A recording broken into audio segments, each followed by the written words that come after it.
stop letting toxic people exploit you, because the moment you allow someone to repeatedly cross your boundaries, drain your energy, manipulate your emotions, disrespect your time, and still face no consequences, you silently teach them that you are available for misuse. And Stoicism begins with this brutal truth. No one can exploit you consistently without your cooperation, not because you want to be harmed, but because somewhere deep inside, you are seeking approval, peace, avoidance of conflict, or the illusion of love. And Marcus Aurelius warned centuries ago that the soul becomes dyed with the color of its thoughts. Meaning, if you think you must tolerate disrespect to survive, your life will slowly become shaped by submission rather than strength. And toxic people thrive on three weaknesses: unclear boundaries, emotional reactivity, and the fear of being alone. So the first step to reclaiming your power is to understand that not everyone who smiles at you wishes you well. Not. Everyone who needs you deserves access to you. And not every relationship is meant to be preserved. Because Stoicism never taught blind compassion. It taught rational compassion guided by self-respect. And Epictetus made it clear that if you want to be invincible, make your happiness depend on nothing outside your control, especially not on the validation of people who benefit from your silence. And here's the uncomfortable reality. Toxic people don't change because you explain yourself better, love them harder, or endure longer.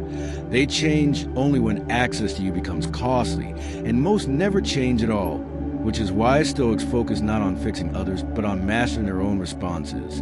Because the moment you stop reacting emotionally, stop justifying, stop arguing, stop pleading, you remove the fuel that toxic personalities feed on, and suddenly their power collapses. Because manipulation requires engagement, exploitation requires availability, and control requires your permission. And this is why Stoics practice emotional discipline, not to become cold, but to become unshakable. Because when you are calm, observant, and firm, manipulators reveal themselves quickly, and once seen clearly, they lose their grip. And the second principle is boundaries enforced by action, not words. Because explaining your boundaries to someone who already violated them is like reading moral philosophy to a thief. It may sound noble, but it changes nothing. So instead of announcing limits, you demonstrate them by withdrawing attention, reducing access, and refusing to reward bad behavior. Because consequences educate far better than conversations. And yes, this will make some people angry, confused, or desperate. But remember what Seneca said. If you live in accordance with nature, you will never be poor. But if you live according to opinion, you will never be rich. And toxic people live off opinion. What others think, fear, or feel, while Stoics live off principle. And principle demands that you protect your inner peace as if it were sacred territory, because it is. And the third step is detachment. Not indifference, but freedom, meaning you stop needing toxic people to understand you, approve you, or change for you to move forward. Because the moment you stop seeking closure from those who cause the wound, you close it yourself, and this is one of the most powerful Stoic realizations. Closure is not something given, it is something claimed, and when you detach emotionally, you stop handing others a remote control to your mood, your confidence, and your self-worth. And toxic people hate this because they lose relevance. And relevance is their oxygen. And understand this clearly. Being exploited is not a sign of kindness. It is often a sign of unprotected empathy. And empathy without boundaries becomes self-betrayal, which is why Stoicism insists on self-respect before sacrifice, strength before service, and clarity before compassion. And as you grow stronger, you will notice something fascinating. People who benefited from your weakness will call your strength cruelty. People who use your silence will call your voice aggression. And people who exploited your patience will call your limits selfish. But this is not a sign you are wrong. It is proof you are no longer easy to use. And here's the final truth most never accept. You cannot save everyone and still save yourself. And the Stoics never asked you to set yourself on fire to keep others warm.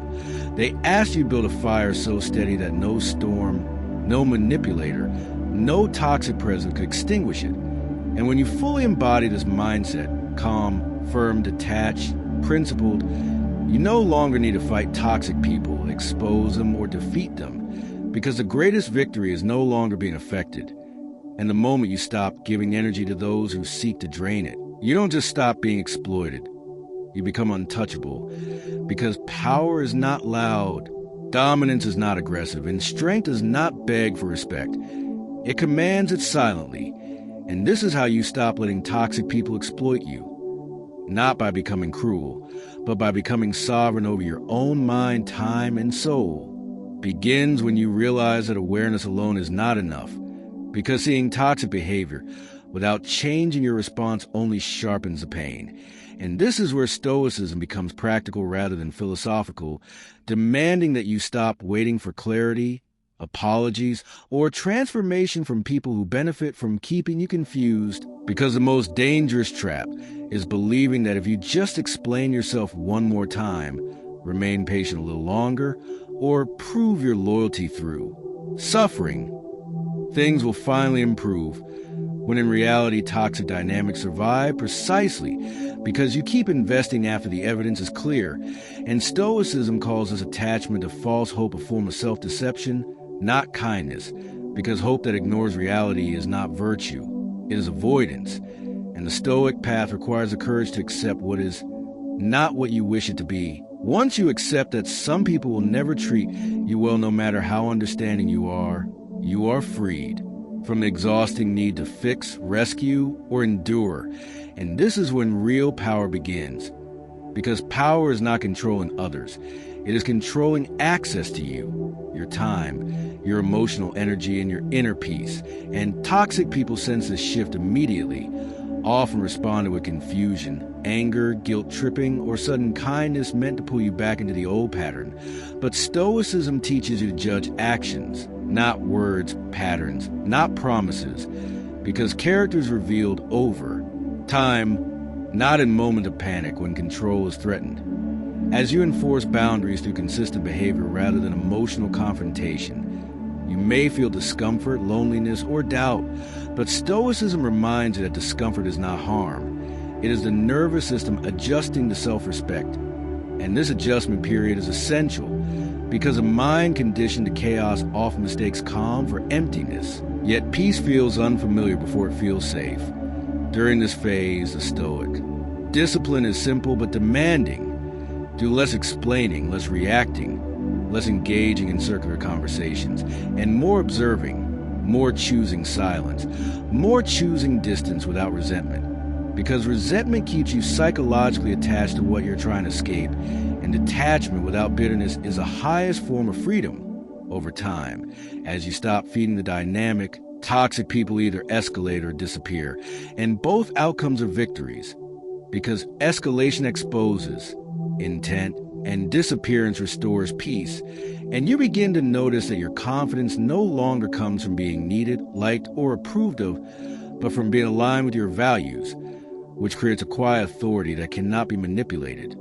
Stoicism also demands that you release the identity of the good one who sacrifices endlessly, because virtue is not measured by how much you tolerate, but by how wisely you live. And wisdom sometimes means walking away calmly, without drama, without revenge, without the need to be understood, trusting that your life does not require consensus to move forward. Eventually, the greatest shift occurs internally. You stop asking whether you are allowed to protect yourself and start assuming that you are responsible for doing so. And this assumption changes everything.